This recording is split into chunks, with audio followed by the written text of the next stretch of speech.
और अब बात करते हैं आपकी सेहत की। देश में इस समय करीब 22 करोड़ से ज्यादा लोग हाइपरटेंशन यानी ब्लड प्रेशर की बीमारी से, रक्तचाप से जूझ रहे हैं। अब तक इस बीमारी का एक ही इलाज माना जाता है कि रोज सुबह अपने टाइम से बीपी की गोली जरूर खाई जाए। आपको जानकर हैरानी होगी कि देश और दुनिया में ब्लड प्रेशर के ज्यादातर मरीज ऐसे हैं जो अपनी दवाओं को लेकर लापरवाही करते हैं, कभी दवा लेना भूल जाते हैं या जानबूझकर दवा लेना बंद कर देते हैं। ऐसे मरीजों के लिए मेडिकल साइंस ने एक इंजेक्शन खोजा है। ये अब सबसे बड़ी खबर मैं देने जा रहा हूं, रामबाण इलाज जिसको आप कह सकते हैं, लेकिन अभी ये खोज के स्टेज पर है खबर, लेकिन अब सकारात्मक दिशा की ओर है।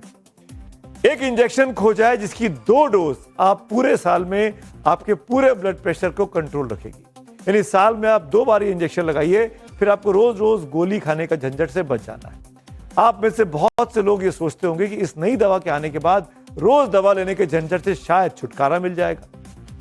ब्लड प्रेशर का ये नया इंजेक्शन किस तरह काम करता है जिससे साल भर बीपी कंट्रोल करेगा, पहले यह समझ लीजिए।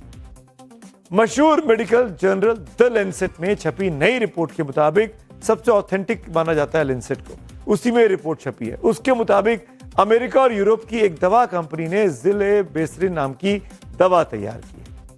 ये siRNA तकनीक यानी स्मॉल इंटरफेयरिंग आरएनए से काम करती है। इसमें लिवर में बनने वाले एंजियोटेंसिनोजोन प्रोटीन को कम करती है। इस प्रोटीन का शरीर में ब्लड प्रेशर बढ़ाने में बड़ा रोल है। द लैंसेट रिपोर्ट में यह दावा किया गया है कि इस नई दवा की 1 डोज करीब 6 महीने तक इस प्रोटीन को कंट्रोल में रख सकती है। रिसर्च के मुताबिक दवा के 2 ट्रायल्स हो चुके हैं, अभी वो तीसरी फेज के ट्रायल्स चल रहे हैं। पिछले 2 ट्रायल्स के दौरान इस दवा की डोज से मरीजों के ब्लड प्रेशर में कमी देखी गई। अब तीसरे ट्रायल में ऐसे मरीजों को भी शामिल किया जा रहा है जो पहले से हार्ट पेशेंट है, यानी जिन्हें पहले से कोई दिल की बीमारी है। इस नई दवा को लेकर भारत के डॉक्टर क्या सोच रहे हैं, पहले उनको सुन लेते हैं, आगे इसके बारे में और बातें बताता हूं। एक नया शोध आया है जो बड़ा इंपॉर्टेंट है, वो siRNA। SI मतलब siRNA है जो कि एंजियोटेंसिन सिंथेसिस को लिवर में रोकता है। एंजियोटेंसिन सिस्टम ऐसा है जो ब्लड प्रेशर बढ़ाता है, हार्ट की ओवरऑल बॉडी की ब्लड वेसल्स को कंस्ट्रिक्ट करता है। तो जो एंजियोटेंसिन रिसेप्टर सिस्टम है पूरा, उसकी वजह से ही ब्लड प्रेशर बढ़ता है। तो अगर हम उसकी सिंथेसिस कम कर दें तो ब्लड प्रेशर की बीमारी काफ़ी कुछ कंट्रोल हो जाएगी या दवा की कम जरूरत पड़ेगी। डॉक्टरों ने उम्मीद लगा ली है, रक्तचाप के जो पेशेंट थे उन्होंने भी उम्मीद लगा ली होगी। अब यहां आपको यह समझाना जरूरी है कि ब्लड प्रेशर को कम करने के लिए अभी कई इंजेक्शंस मौजूद हैं, लेकिन उन्हें सिर्फ एक्यूट कंडीशन यानी अचानक ब्लड प्रेशर बढ़ने पर लगाया जाता है ताकि मरीज को हार्ट अटैक या ब्रेन स्ट्रोक जैसी गंभीर बीमारी से बचाया जा सके। लेकिन आज हम जिस नए इंजेक्शन की बात कर रहे हैं उसके लिए यह दावा किया जा रहा है कि वो पूरे साल भर तक ब्लड प्रेशर को कंट्रोल रखने वाला है। इस रिसर्च के मुताबिक ये दवा खास तौर पर सिस्टोलिक ब्लड प्रेशर, जिसे आम बोलचाल में ऊपर का बीपी कहते हैं, उसको कंट्रोल करेगी। यहां आपको ब्लड प्रेशर की सही रेंज के बारे में भी बता देता हूं जिनको नहीं पता, हालांकि ज्यादातर लोगों को पता होता है। जो सही रेंज है बीपी की वो 120 से 80 की है। ये 80 होना चाहिए, इसमें शून्य नहीं दिखाई दे रहा है। एक स्वस्थ व्यक्ति प्रति का ब्लड प्रेशर 120-80 का होता है। ये रेंज उम्र के हिसाब से कुछ ऊपर हो सकती है। अगर उम्र ज्यादा है या कुछ और तरह की बीमारियां हैं तो कईयों के लिए वो रेंज 120 से ऊपर भी हो सकती है। ऊपर के बीपी को सिस्टोलिक और नीचे के बीपी को डायस्टोलिक कहते हैं। नई रिसर्च में यह भी दावा किया गया है कि इस दवा का इंजेक्शन लगाना बेहद आसान रहेगा क्योंकि इसे स्किन के नीचे लगाया जाता है। जिस तरह आप डायबिटीज के मरीज को देखते होंगे इंसुलिन का इंजेक्शन लगाते हुए, कुछ इसी तरीके से इस इंजेक्शन को लगाना बहुत आसान रहेगा। अब सवाल यह कि आखिर ब्लड प्रेशर के इस नए इंजेक्शन की जरूरत क्यों पड़ी, जबकि बाजार में ब्लड प्रेशर कंट्रोल की कई तरह की दवाएं इस वक्त मौजूद हैं। दरअसल भारत में यह बहुत इंपॉर्टेंट डेटा है। भारत में करीब 48% मरीज दवा को ऐसे हैं जो ब्लड प्रेशर की दवा को लेकर लापरवाही बरतते हैं। ऑलमोस्ट आधे, जितने भी है उसके कुल आधे। खास तौर पर पूर्वी भारत के हिस्सों में हालत बहुत ज्यादा गंभीर है क्योंकि 75% मरीज अपनी दवा के प्रति बहुत लापरवाह देखेगा। ये ऑफिशियल रिकॉर्ड्स हैं मेडिकल जर्नल के। ब्लड प्रेशर को साइलेंट किलर कहा जाता है। जो धीरे धीरे आपको गंभीर बीमारियों की तरफ धकेल देता है, शरीर को खोखला कर देता है। इसमें हार्ट अटैक हो गया, ब्रेन स्ट्रोक हो गया, किडनी फेल की समस्या हो गई। तमाम चीजें बीपी के लगातार रहने से, बीपी के इग्नोरेंट होने से होती जाती है। WHO की एक रिपोर्ट है, ग्लोबल रिपोर्ट ऑन हाइपरटेंशन 2025 के अनुसार देश में 21 करोड़ से ज्यादा लोग, यानी 30 से 89 जो उम्र के लोग हैं, वो इस वक्त हाइपरटेंशन की बीमारी से, यानी रक्तचाप की बीमारी से जूझ रहे हैं। हैरानी तो आपको ये जानकर होगी कि इन 21 करोड़ में से केवल 39% ही अपनी बीमारी के बारे में जानते हैं, यानी 61% लोगों को ये पता ही नहीं है कि उनको बीपी की बीमारी है, यानी इस हद तक वो इग्नोरेंट है, उसको टालते रहते हैं, उस तरफ सोचते तक नहीं है। करीब 83% मरीज ऐसे हैं जिनका ब्लड प्रेशर कंट्रोल में नहीं है, यानी ये लोग अपनी जिंदगी के साथ बहुत बड़ा रिस्क ले रहे हैं। लापरवाही का एक आंकड़ा यह भी है कि लगभग 40% मरीज अपने बीपी की दवाएं सही समय पर और सही तरीके से नहीं लेते हैं। इसमें भी करीब 14% मरीज पूरी तरीके से दवा खाना छोड़ देते हैं, यानी आपको बीपी है पर आप इग्नोर है, आप दवा नहीं खा रहे हैं, मना करते रहे कि मुझे दवा नहीं खानी, मैं तो ठीक हो जाऊंगा। और आप बीपी को कंट्रोल करने के लिए कोई एक्सरसाइज भी नहीं कर रहे हैं, कुछ कार्डियो भी नहीं कर रहे हैं, वॉक भी नहीं कर रहे हैं, जिम भी नहीं जा रहे हैं, यानी आप अपनी मुसीबत खुद बढ़ा रहे हैं।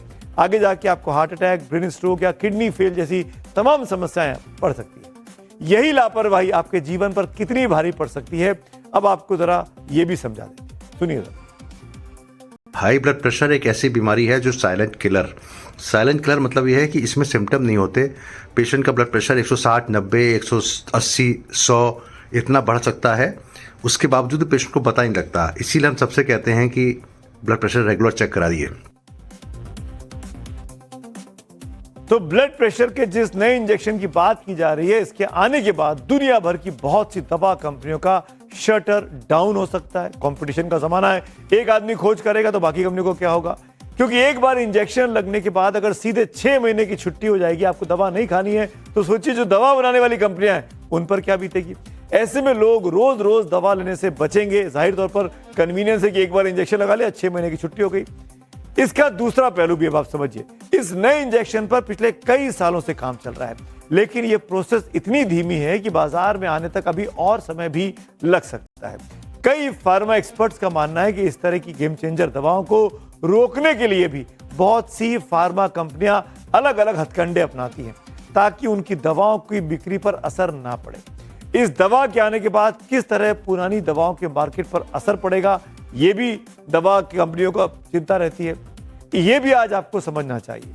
पिछले 30 सालों के दौरान हाइपरटेंशन यानी ब्लड प्रेशर के मामलों में करीब 97% का इजाफा हुआ है। 97% लोग पिछले 30 सालों में बीपी के पेशेंट बने हैं। दुनिया भर में ब्लड प्रेशर के मरीजों की संख्या 65 करोड़ से बढ़कर 128 करोड़ पर पहुंच गई है। इसमें जो भारतीय मरीज हैं वो 22 करोड़ के आसपास है। भारत में फिलहाल ब्लड प्रेशर कंट्रोल करने वाली दवाओं का बाजार करीब 10,000 करोड़ का है, जो हर साल 6% की गति से बढ़ता जा रहा है। अगर संख्या में बात करूं तो अकेले भारत में हर साल अलग अलग ब्रांड की 20 अरब पिल्स यानी गोलियां बेची जाती हैं बीपी के नाम पर, बीपी को कंट्रोल करने के नाम पर। इतना बड़ा बीपी का मार्केट है। अब ऐसे में अगर कोई इंजेक्शन आ गया जो एक इंजेक्शन में दवा बीपी को साल भर के लिए कंट्रोल कर लेगा, तो आप समझ सकते हैं कि कितनी इस जो दूसरी कंपनियां उनकी सेहत पर असर पड़ेगा। जिस दिन ये इंजेक्शन मार्केट में आएगा उस दिन इन दवाओं कंपनियों पर कितना खतरनाक असर पड़ेगा, मैं बार बार उस पर अंडरलाइन करने की कोशिश कर रहा हूं कि क्यों आने में टाइम लगता है।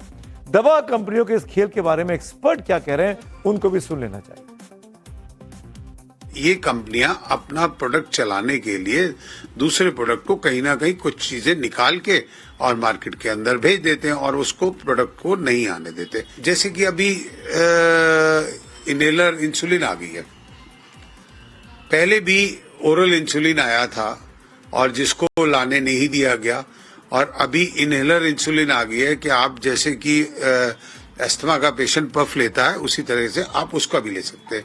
अगर ये इंजेक्शन आ जाते हैं तो पूरी हाइपरटेंशन इंडस्ट्री, ड्रग की इंडस्ट्री जो है वो दबाव के अंदर पड़ जाएगी और उनकी जो सेल है, उनकी जो मार्केट है, उनकी जो फैक्ट्रियां हैं, उनकी जो कंपनियां हैं, वो सब बंद हो जाएंगी।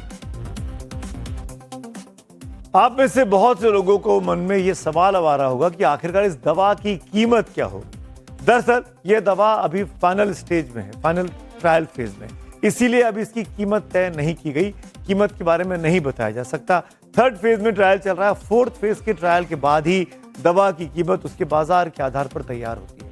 यह दवा जब लाइसेंस के लिए भेजी जाएगी तब इसकी कीमत तय होगी। हालांकि कुछ समय पहले कोलेस्ट्रॉल को कंट्रोल करने वाले इंजेक्शन मार्केट में आए हैं, जिसकी कीमत 1 लाख रुपए से ज्यादा है। ऐसे में अंदाजा लगाया जा रहा है कि नया इंजेक्शन भी आम व्यक्ति के लिए महंगा हो सकता है। इसीलिए अच्छा होगा कि आप अपनी सेहत का, अपने बीपी का, अपने रक्तचाप का खुद ही ख्याल रखना शुरू कर दें और थोड़ा थोड़ा ख्याल रोज करें, ताकि खाने पीने की आदतों और डेली रूटीन में सुधार लाया जाए, ताकि आप किसी भी तरह की दवा लेने से ही बच सकें, इस बीमारी से ही बच सकें। एहतियात जरूरी है। देश का शायद ही ऐसा कोई घर हो या परिवार हो जहां पे ब्लड प्रेशर और डायबिटीज के मरीज ना हो। इसीलिए अपनी बीमारी को हल्के में बिल्कुल मत लीजिए, इसकी बड़ी कीमत चुकानी पड़ती है।